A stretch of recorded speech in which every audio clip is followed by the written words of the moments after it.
చిత్తము నెరుగక మోయాబును చేరగా పోయనే అనురాగము మిగిలినే చేదైన అనుభవం మారాగా వినేను మరలి వచ్చే నీదు చెంతకు మారాగా వినేను మరలి వచ్చే నీదు చెంతకు మారిపోయే మారా మధురముగా మారిపోయే మారా మధురముగా నీకే వందనం నీకే అభివందనం నీకే వందనం ఘనవందనం మార్చగలిగిన దేవుడా మారని నానాదుడా మార్పు చెందని వాడవై మదిని నెమ్మదినిచ్చినావే.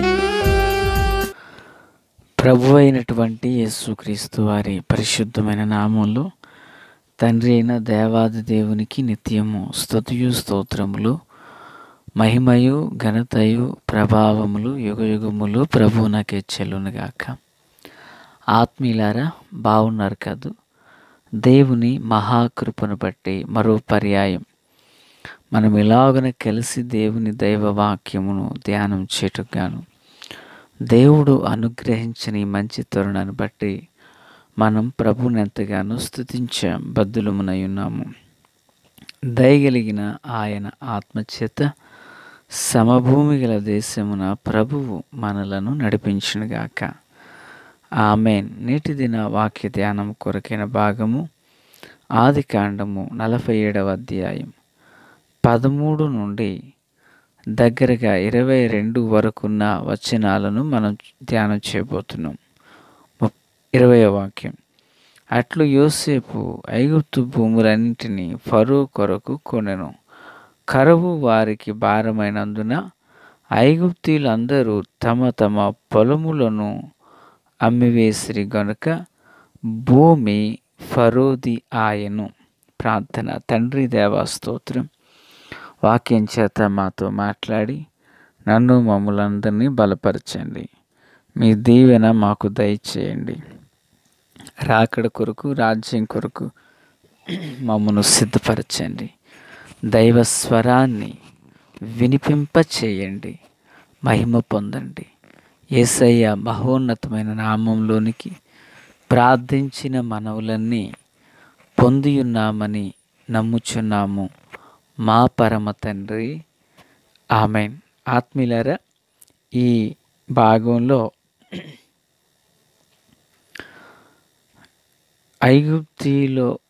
ఐగుప్తులో ఉన్న భూమి ఫరోది ఆయను అని మనం చదివి ఉన్నాం. ఇప్పుడు ఈ వచనాలలో దగ్గరగా ఈ 10 వచనాలలో యోసేపు చాకచక్యముగా పనిచేసి మరి ఆ భూమిని అంతటిని కూడా ఫరోకి స్వాధీనమయ్యేటట్లుగా చేసినట్లుగా చూస్తున్నాం. సరే, ఇక్కడ సందర్భం ఏంటంటే ఐగుప్తు దేశంలో కరువు స్టార్ట్ అయింది, కనానులో కరువు స్టార్ట్ అయింది, చుట్టుపక్కల ప్రాంతాల్లో కరువు విజృంభిస్తుంది. ఇశ్రాయేలీలు కనాను నుండి ఐగుప్తులకు వచ్చారు. వారు గోషేను దేశంలోనికి వారు వచ్చి ఉన్నారని మనము గడిచిన సందర్భాల్లో విన్నాం. అయితే పిల్లరా, కరువు భారముగా ఉన్నందున ఐగుప్తు దేశంలో ద్రవ్యమంతా కూడా ఖర్చు అయిపోయింది, వ్యయమైపోయినప్పుడు వారికి ఇంకా కరువు సంవత్సరాలు ఉన్నాయి. మరి ధనం వ్యయమైపోయింది, ఖర్చు అయిపోయింది. వారికి ధాన్యం కావాలి, మరి ధనం లేదు. ధాన్యాన్ని ఎలా కొంటామని వారు యోచించి యోసేపు దగ్గరికి వెళ్ళి, ఇంకా కరువు సంవత్సరాలు ఉన్నాయి కదా, ఈ కరువు సంవత్సరాల్లో మేము మా పిల్లలు పోషించబడటకు మాకు ధాన్యం ఇవ్వండి, మీకు ధనం ఎంతైనది మీకు ఇస్తామని అంటారు. పిల్లరా, మరి ధనమైపోయిన తర్వాత వాళ్ళు ధనమైపోయింది అని చెప్పారు. అప్పుడు యోసేపు అంటాడు, మీ యొద్ద గొర్రెలు, మేకలు, పశువులు, మందలు ఉన్నాయి కదా, ఆ మందలను ఫరోకి సమక్షంలోకి వాటిని తీసుకుని రండి. ఫరో యొక్క మందలతో మీ మందలను కలిపివేయడి, మీకు ఆహారం ఇస్తానంటారు. అలాగే మరొక సంవత్సరం గడిపేశారు. మొదటి సంవత్సరం ఏమో పిల్లరా మరి తమను తాము ద్రవ్యాన్ని వ్యయపరుచుకున్నారు. రెండవ పర్యాయము తమ యొక్క పశువులను ఇచ్చివేశారు. మూడో పర్యాయం చూచినప్పుడు మరి యోసేపు ఐగుప్తు భూములనన్నింటినీ తీసుకుని యోసేపుకు మన్నించండి, ఐగుప్తు యొక్క భూములన్నింటినీ యోసేపు తీసుకుని ఫరో యొక్క స్వాధీనం చేశాడు. మొదటిగా ఏమైపోయింది? ద్రవ్యం అయిపోయింది. 2 పశువులు అయిపోయాయి. ఇక మూడవదిగా మనం చూసినప్పుడు భూములను కూడా వారు ఇచ్చివేసి ధాన్యాన్ని సంపాదించుకున్నట్లుగా చూస్తున్నాం. గుర్తున్నది కదా పిల్లలు,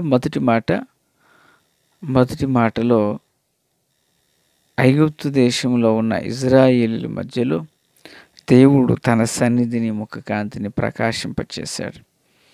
మొదటిగా ద్రవ్యం అయిపోయింది పిల్లరా, 2 పశువులు అయిపోయాయి, 3 ఐగుప్తు దేశంలో భూములన్నీ స్వాధీనమైపోయాయి. ఇక తర్వాత వాళ్ళు వచ్చారయ్యా, మా దేహాలు తప్ప ఏమీ లేవు, ఉన్నదంతా మేము ఇచ్చివేసి ఉన్నాం, మాకు ఆహారం కావాలంటే అప్పుడు యోసేపు, మీరు పొలములు విత్తుటకు విత్తనాలను నేను ఇస్తాను, పండిన పంటలు 5వ భాగం అంటే 50-50 5వ భాగం మీరు కానుకగా ఫరోకి ఇవ్వండి అంటూ యోసేపు మాట్లాడారు. లేదా ఇక్కడ 4 విషయాలు కదా మనం విన్నది. మొదటి వాళ్ళు ఏమి చేశారు? ద్రవ్యాన్ని వ్యయం చేశారు. రెండవది వారు పశు మందలను ఇచ్చేశారు. మూడవది ప్రియులరా భూములను ఇచ్చేశారు. నాలుగవది పండిన పంటలో 5వ భాగాన్ని ఫరోకు చేశారు. ఈ విధానంగా ఇజ్రాయేలీల గోషెనులో ఉండగా ఐగుప్తు దేశం ముందు ఈ విషయాలు జరిగాయి. ఆత్మీయులారా, క్రీస్తునందు నాకు అత్యంత సన్నిహితులారా, ఇందులో మనకు నేర్చుకునవలసిన పాఠం ఏంటి అనేది 2 మాటల్లో మనము ధ్యానం చేయబోతున్నాం. 2 మాటల్లో. ఇక మొదటిది, ఇజ్రాయేలీలు గోషెనులోకి వచ్చారు కదా పిల్లరా. గోషెనులోకి వచ్చిన తర్వాత ఈ ఐగుప్తు అంతటిని కూడా ఫరో తన కనుసన్నలలో నడిపిస్తూ వస్తున్నాడు. ఫరో తన కనుసన్నలలో నడిపిస్తూ ఉండినప్పుడు జీవము కలిగిన దేవుని పిల్లలుగా మనం ఇక్కడ ఒక విషయం అర్థం చేసుకోవాలి. గోషెనులో ఉన్న ఇశ్రాయేలీలకు కానీ, వారి కుటుంబాలకు కానీ, పశుమందలకు కానీ ఏ హాని మరియు తెగులు కలగకుండా దేవుడే తన కాపుదలనిచ్చారు. ఆమేన్. ఇంకా రెండో విషయం ఏంటంటే ప్రియులారా, ఈ యొక్క యాకోబు యొక్క వృత్తాంతాన్ని మనం చూసినప్పుడు ఆత్మీయులారా, ఈ యాకోబు తన ద్వారా వచ్చిన ఇజ్రాయేలీలు ఐగుప్తు దేశంలో బానిసలునై ఉండగా వారికి స్వేచ్ఛ లేదు, స్వాతంత్ర్యము లేదు. అనగా ఎవరైతే స్వేచ్ఛాయుక్తమైన జీవితాన్ని జీవించరో వారికి నెమ్మది ఉండదు, సమాధానం ఉండదు, క్షేమము ఉండదు. ప్రియరా, యెహోవాను విడిచి వేరొకను అనుసరించు వానికి శ్రమలు విస్తరించునని లేఖనం ఉన్నట్లుగానే ఆత్మీయులారా, దేవుడు ఈ యొక్క ఐగుప్తులో వచ్చిన కరువును బట్టి ఆ కరువు కోరలలో చిక్కబడిన కుటుంబాలు ఎవరై ఉన్నా దేవుని పాదముల చెంత కనిపెట్టిన ఎడల దేవుడు ఇదిగో రానయున్నటువంటిది వాక్యం అనబడిన కరువు, సహవాసం అనబడిన కరువు, ఎన్నో కరువులు వారి యొద్దకు వచ్చిన ఇజ్రాయేలు పక్షాన దేవుడు ఎంత కృప చూపాడో ఆ కృపను బట్టి దేవుని ప్రేమ మనకు అర్థమవుతుంది. ఆత్మీయులారా వినాలి. ఫరోకి యోసేపు ద్రవ్యాన్ని అప్పగించాడు, మందలను అప్పగించాడు, ప్రియులారా భూములను అప్పగించాడు. అయితే జీవము కలిగిన దేవుని పిల్లలుగా మన పరిశుద్ధ జీవితంలో మనము కూడా గ్రహించవలసిన విషయం ఏంటంటే, ఇజ్రాయేల్ చెరలోకి వెళ్ళడానికి కూడా ఒక కారణం, వారిలో యుద్ధం చేయలేని వారు యుద్ధశూరులై నిలవబడతారని.